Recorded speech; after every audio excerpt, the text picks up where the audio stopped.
Hi everyone, I wanted to share a very powerful reading that I had the other day that helps to illustrate a very important reminder to all of us who have lost a loved one to suicide. I had a mother who lost her 30-something-year-old son to suicide just a couple years ago.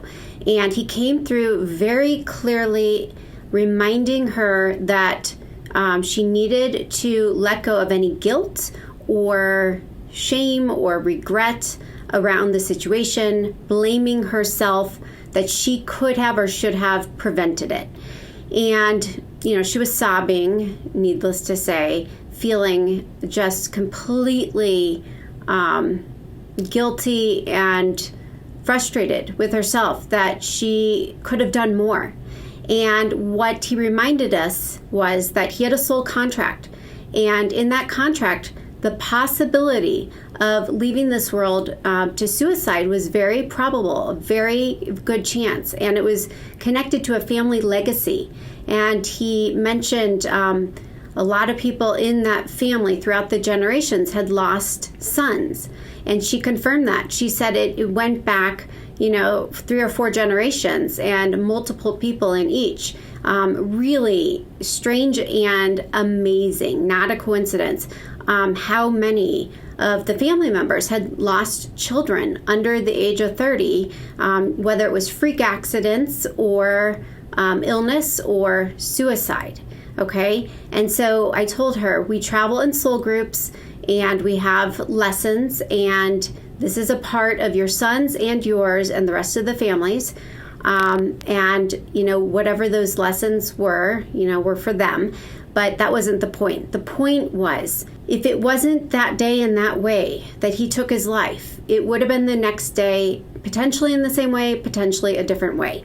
But in the end, he had an early exit point. And she said from the minute he was born, she felt it. She knew it. She never wanted to, admit it, but it didn't surprise her. And Spirit reminded us that that was her soul knowing or re-remembering. It felt familiar because it's like deja vu. It's a little reminder from your higher self or your guides in spirit to remind you this was part of the potential plan.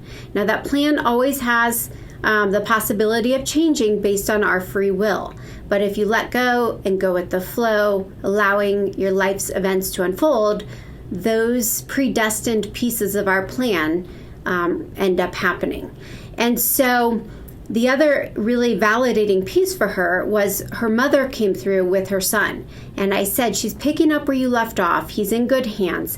You did a remarkable job as a mom. He knows how much you love him and miss him. He feels you every day. Obviously, that love is eternal, so you still have that connection to your son. But your mom is reminding you that this was his exit point. You could not have prevented it. Any suicide that was meant to be prevented was. That means it was a close call, a wake-up call. But the person was not successful in going in passing. And so he was successful. So it was his time. And I said there's some synchronicity around the timing in which he passed. And that's when she said, my son was born 5 days before my mother's birthday. And we always felt they had a special connection. And my son left this world 5 days before my mother's death date.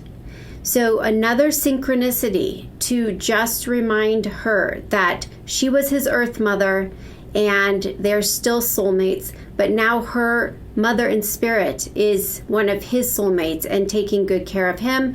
And the bottom line with all this was this soul of her son was reminding her that he was a very old soul. He was an earth angel, and he didn't need to be here for very long because he was here more to assist his living loved ones, his soul group members, in learning their lessons, okay?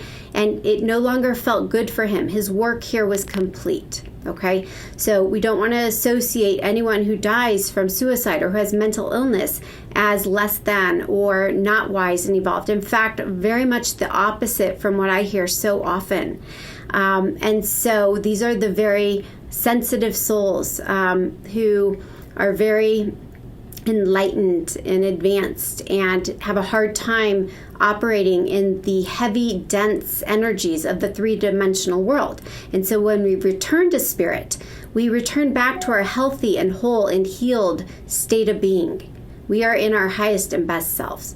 So I hope that brings you comfort if you're struggling to make peace with anyone or anything, any passing, but especially if you've lost a loved one to suicide.